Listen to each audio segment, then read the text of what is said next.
Act 1, Scene 5 of Hamlet. And this is a scene where Hamlet is having his first conversation with the ghost of his father.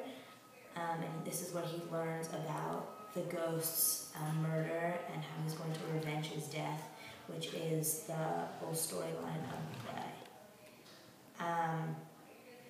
So this is in the middle of the night, and Hamlet has been led by his ghost father, who he is not sure that his identity is his father, but he knows that the identity of the ghost will be revealed if he goes with him. So the first thing that the ghost says is that, is mark me. So Hamlet says, tell me what Hamlet's basically asking him, where am I going, what am I doing? And the ghost says, mark me. Which, keep following me, trust me, I'm not going to hurt you, essentially. They keep walking, and then the ghost says, so art thou to revenge when thou shalt hear?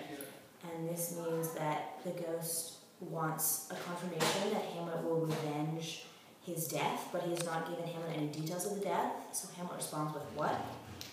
The ghost then reveals his identity and says, I am thy father's spirit, doomed for a certain term to walk in the night, and for the day confined into fast fires, till the foul crimes done in my days of nature are burnt and purged away, but that I am forbidden to tell the secrets of my prison house.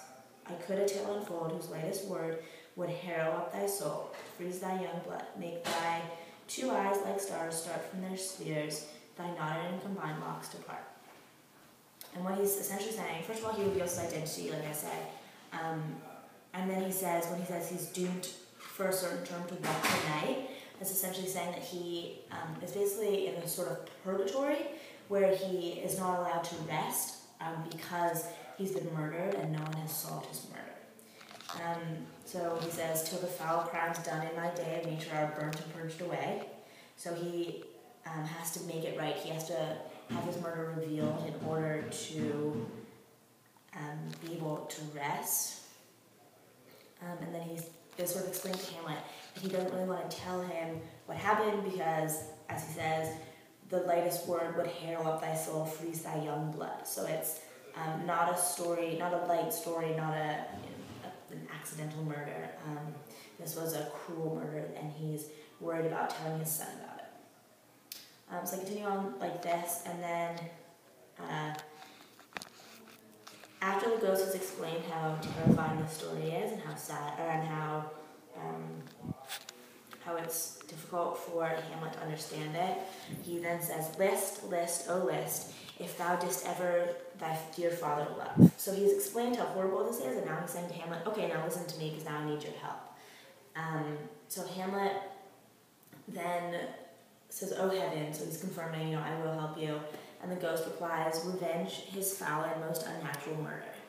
And this is the first time that the ghost has actually confirmed and straight up said murder. Hamlet responds murder because he's confirming that this has been a murder.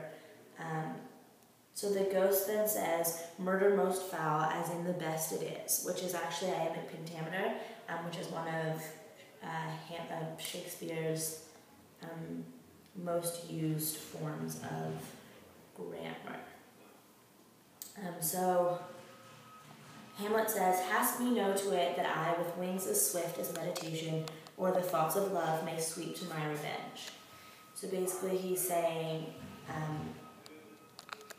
I want to help you revenge your murder, and I want to help you get revenge. And the first thing the ghost says in response to that is, I find the apt. So he's sort of motivating his son in this revenge trail, and saying, I find that you will be able to do it, I know that you're capable of it, which is a motivational booster for Hamlet. He follows up later saying that the serpent that did sting thy father's life now wears his crown.